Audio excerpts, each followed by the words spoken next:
શ્રી કૃષ્ણ. મારું નામ પ્રજ્ઞાબેન ભવદીપ કુમાર છે. હું ચંદ્રપુરા કંપા નિકોડા હિંમતનગરની રહેવાસી છું. મને બાગાયત તરફથી તાલીમ આપવામાં આવી હતી. તેના દ્વારા અમે બાગાયતની સરકાર તરફથી અમને સહાય મળેલ છે.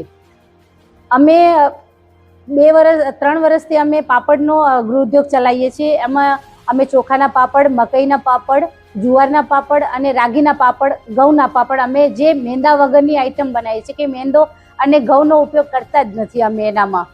એના દ્વારા અમે બટાકાના પાપડ, બટાકાની વેફર્સ, બટાકાની ચકરી અને બટાકાનું છીણ જે ઘરે જે બી બનાવે છે એ લોકો એની અંદર ફટકડી ઉપયોગ કરે છે. અમે એમાં કોઈ સ્ટાર્ચ બધું કાઢી અને ફટકડી વગરનું અમે આપીએ છીએ, જે નેચરલી કહેવામાં આવે છે. અમે છેલ્લા 3 વર્ષથી 2.5 લાખનો આ પાપડ દ્વારા અમે 2.5 લાખનો નફો કરેલ છે. મારા પાપડ સગા સંબંધી અને ફ્રેન્ડ સર્કલ દ્વારા મારા આગળ વધી છું. પ્લસ મારું ઇન્સ્ટા આઈડી છે મા મેજિક પાપડ કરીને, જે અમે ડેલીના અમે રીલ્સ અને વિડીયો મૂકીએ જ છીએ. પ્લસ તમને જેને બી જોઈતા હોય આ જે તડકામાં સૂકવેલા પાપડ જે નેચરલી આવે છે એના માટે તમે મને કોન્ટેક્ટ કરજો અને તમને હું કમ્પ્લીટલી તમને કુરિયર અને ડિલિવર કરી આપીશ તમને.